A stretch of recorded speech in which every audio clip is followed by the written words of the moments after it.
In this season of peace, we have an extraordinary report from Syria, a country steeped in biblical history but racked by heartbreaking conflict. For days now, the ancient city of Aleppo has been under devastating bombardment, the latest chapter in a war entering its third year now. For the last 6 months, ABC News has had ordinary Syrians filming their own stories from inside the conflict zone, often risking their own lives to do so. And now ABC's chief foreign correspondent, Terry Moran, brings us those reports from the people on both sides caught in the crossfire.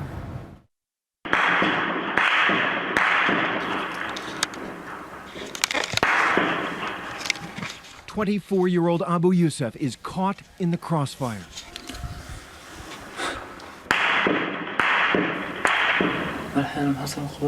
Now I'm surrounded by regime forces. There are daily clashes and lots of bombs. And he's filming himself. This is what young men in war really look like.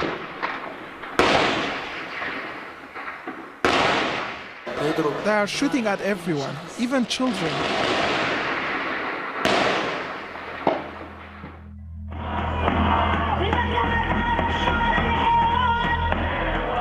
13-year-old Abdullah, singing here at a rally, uses his camera to film what no child should ever see. Every day we have to hide from the snipers and the bombs. Oh my God, did you hear that? He shot at us. To protect this young boy's identity, we are not showing his face. This is the blood of someone that died here. I have to do this. I'm not afraid of death. Also documenting the carnage, Syrian photographer Noor tells them. Carrying your cam and letting the whole world see what's going on is the same as fighting at the front line.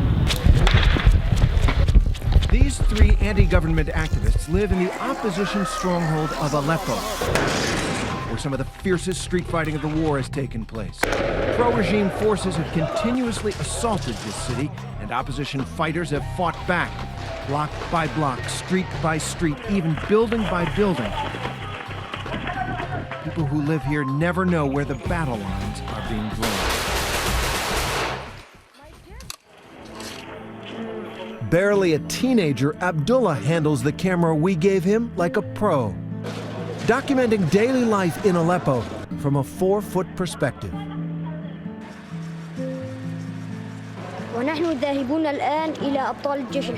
Now we're going to speak to the heroes of the Free Syrian Army. How are you, my brother? What's the news from the front? But the fight against the regime fills most of his frame.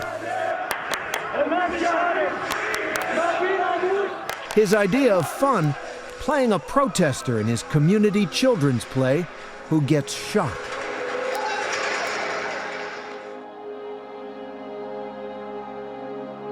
But one day in August, Abdullah confronts a scene so real it would make even the most hardened journalist flinch. The aftermath of a bombing on a mosque in his neighborhood. There's been a bombing in the shopping district. They're trying to destroy the economy. Abdullah's lens follows the bloodied victims as they stream by.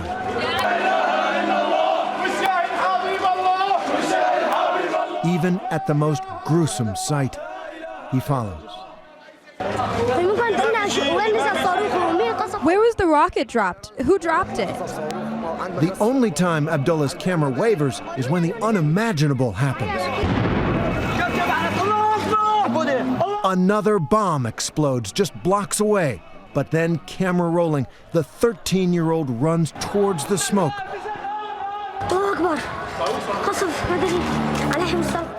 A rocket. His voice the only thing revealing his youth.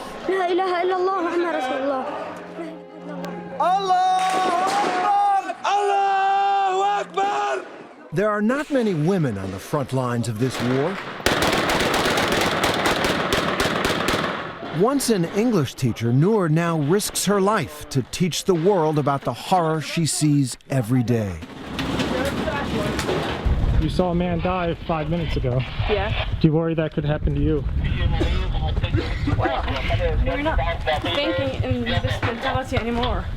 It just, this is something we have to do. I mean, so many people, so many girls died in the kitchen, and we had like a mortar shell or a shrapnel coming through the window, and they're like drop dead. So what's the point? Why should I die cheap? We had enough from not being able to say how we feel, and now we can. We're gonna build this whole country again from scratch, from zero. This is a rally. People want to bring down the regime. Abu Yusuf, with the camera we gave him in tow, records his work as an activist and aid worker. This is the situation with Syrian kids. They have so many needs, and they can use any help. But this is Aleppo. Even while taking meals to the needy, he carries a gun. This is the market. It's about 1 kilometer long. It's so crowded here. A crowded market is the perfect potential shooting gallery for a sniper. May Allah help them. Used by both sides, snipers are hidden. They can strike anywhere at any time. All they need is a window and a gun. The snipers are up there 24/7. At any moment, we could lose someone. From his apartment window, Abu Yusuf films the consequences. That is the guy who rescued the 2 kids shot earlier and took them to the ambulance. Violence like this happens so often, no one in the crowd takes notice of the bloodied man. There's a sniper upstairs. And instead of cops and robbers, children in Aleppo play a game of sniper. Give me the gun. I will shoot someone, everyone. But just weeks later, after filming these boys, Abu Yusuf himself became the victim of a real sniper. Sometimes I think if I go to sleep and wake up and everything will be fine, and I'll go back to school and teach. There's no school that is safe enough. With most of the schools destroyed or closed, Abdullah finds kids on the street with nowhere to go and nothing to do. Why are you playing? Are you bored? We're bored. There's no schools. Why are there no schools? The teachers have left. Nothing's left anymore. There will be no school until Bashar falls. Abdullah channels his frustration by writing songs for the opposition. I lead protest songs at rallies in my neighborhood. I prepared these songs for rallies. It's made me a target.